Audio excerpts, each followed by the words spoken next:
नमस्कार, news for nation देख रहे हैं आप और मैं हूं आपके साथ प्रार्थना। न्यूज फॉर नेशन पेश करता है दिन भर की 10 वैसी खबरें जो सुर्खियों में रही। शुरुआत करते हैं पहली खबर के साथ। अमित शाह ने शनिवार को अररिया में कार्यकर्ताओं को संबोधित किया। उन्होंने कार्यकर्ताओं को मालिक कहा। अमित शाह ने कहा कि सभी दल नेताओं के आधार पर चुनाव जीतते हैं, लेकिन सिर्फ हमारी पार्टी ऐसी है कि जिसको चुनाव जीतने का दम नेताओं में नहीं बल्कि कार्यकर्ताओं में होता है। शाह ने घोटाले को लेकर के लालू परिवार पर निशाना साधा। इसी के साथ राहुल गांधी की वोटर अधिकार यात्रा को घुसपैठियों के लिए यात्रा बताया। गृह मंत्री ने कार्यकर्ताओं से किशनगंज जिताने की अपील की और कहा कि इस बार 160 से ज्यादा सीटें जीतकर हमें दिवाली मनाएंगे। इसी के साथ चलते हैं दूसरी खबर की ओर। आरजेडी नेता तेजस्वी यादव ने कर्पूरी अति पिछड़ा अधिकार संवाद कार्यक्रम को संबोधित करते हुए कहा, अब नीतीश जी बिहार चलाने के योग्य नहीं रह गए, अब उम्र जो है उनकी हो गई और अब बिहार को तेज रफ्तार से तेजी की विकास की जरूरत है। हम नई सोच के लिए नया बिहार बनाना है। एनडीए के लोगों ने अति पिछड़ा समाज को केवल ठगने का काम किया है, केवल वोट बैंक बनाकर रखा है। जब हमारी सरकार बनेगी तब अति पिछड़ा केवल वोट बैंक नहीं रहेगा बल्कि पावर बैंक बनेगा।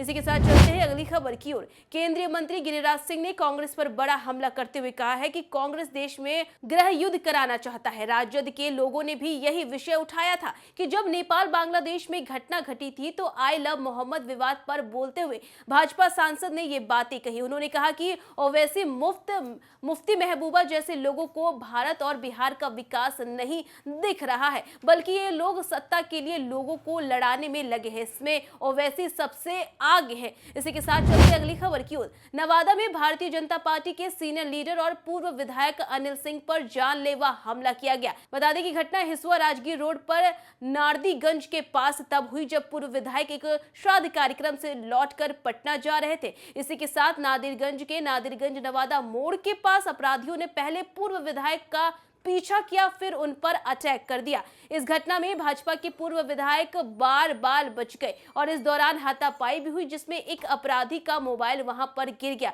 जिसे पूर्व विधायक ने उठाया और वहां पर थाने नादिरगंज को सौंप दिया। इसी के साथ चलते अगली खबर की ओर। एक बार फिर कांग्रेस के मंच पर पप्पू यादव की फजीहत हो जाती है, लेकिन समय रहते प्रियंका गांधी ने मामला संभाल लिया। दरअसल शुक्रवार को प्रियंका गांधी बिहार दौरे पर रही थी। मोतिहारी में हर घर अधिकार रैली करने पहुंची थी प्रियंका गांधी। मंच पर उनके साथ पूर्णिया से निर्दलीय पप्पू यादव भी थे। प्रियंका गांधी के सामने कई कांग्रेस नेताओं ने भाषण दिया। अजीब गरीब स्थिति तब बन गई जब मंच संचालक ने भाषण के लिए मुख्य अतिथि प्रियंका गांधी का नाम लिया और इसी बीच कोने में बैठे पप्पू यादव प्रियंका गांधी के सामने पहुंच गए, जिसके बाद प्रियंका ने इशारे में मंच संचालक को पप्पू यादव को बुलाने के लिए कहा। फिर पप्पू यादव ने सभा को संबोधित किया। इसी के साथ चलते अगली खबर की ओर। पटना में आरजेडी सांसद सुधाकर सिंह ने शनिवार को प्रेस कॉन्फ्रेंस कर केंद्र और बिहार सरकार पर बड़े भ्रष्टाचार का आरोप लगाया है। उन्होंने बिहार में प्रस्तावित Bhagalpur Pirpainti thermal power project को लेकर कई सवाल उठाए। उन्होंने कहा कि आगामी विधानसभा चुनाव के लिए चुनाव चंद के बदले बिहार में अडानी समूह को फायदा पहुंचा रहा है। सांसद ने इसे एक बड़ा भ्रष्टाचार बताया। सुधाकर सिंह ने आरोप लगाया कि एक विशेष कॉर्पोरेट घराने अडानी समूह को करीब 30,000 करोड़ से ज्यादा लाभ का जो है वो उन्हें दिया जा रहा है। इसी के साथ चलते हैं अगली खबर की ओर। खबर राजधानी पटना से है, जहां पटना पुलिस ने इंटरस्टेट लूट गैंग का भंडा फोड़ दिया। दरअसल पिछले 24 सितंबर को गौरीचक थाना में ब्रांडेड खाने के तेल से लदे ट्रक को अपराधियों ने लूट लिया था। लूट के वो जो है तेल की कीमतें जो है वो 40 लाख रुपए बताई जा रही थी। अपराधी इस ट्रक को लूटकर झारखंड के बोकारो चले गए थे। इसी के साथ एसपी पूर्व परिचय कुमार ने जानकारी देते हुए उन्होंने बताया कि इस मामले में 2 अपराधियों को गिरफ्तार किया गया। इसी के साथ चलते अगली खबर की ओर। बिहार कर्मचारी चयन आयोग ने इंटर लेवल भर्ती परीक्षा के सीटों की संख्या को बढ़ा दी है। जहां पहले 12,199 रिक्त पद थे, वहीं अब इसमें लगभग 11,000 सीटों का जो है बढ़ा दिया गया है, जिसके बाद रिक्त पदों की संख्या जो है बढ़कर 23,175 हो गई है। रिक्त पदों की संख्या बढ़ने से अधिक संख्या में अभ्यर्थियों को सरकारी नौकरी हासिल करने का मौका मिलेगा। और साथ चलते अगली खबर की ओर। भारत और पाकिस्तान 41 साल में पहली बार एशिया कप के फाइनल में आमने सामने होने जा रहा है। दरअसल ग्रुप और सुपर 4 स्टेज में टीम इंडिया ने एक तरफा अंदाज में पाकिस्तान को हराया था। दोनों मैच दुबई में खेले गए और अब फाइनल भी दुबई में ही रविवार को होगा।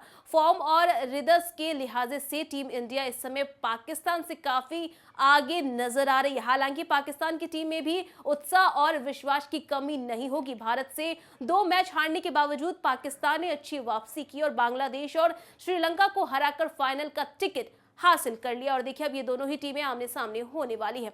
इसी के साथ चलते हैं अगली और आखिरी खबर की ओर। सोनम वांगचुक पर एनएसए लगाने के बाद पुलिस अब उनके पाकिस्तान और बांग्लादेश से संबंधों की जांच करेगी।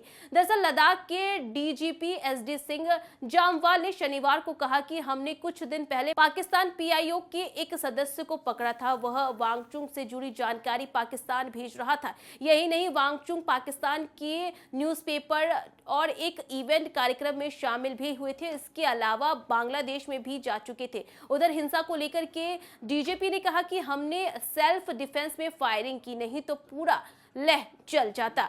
तो ये थी वो खबरें जो सुर्खियों में रही। फिलहाल न्यूज़ 4 नेशन पर बस इतना ही। देश दुनिया की तमाम अपडेट्स के लिए देखते रहें न्यूज़ 4 नेशन।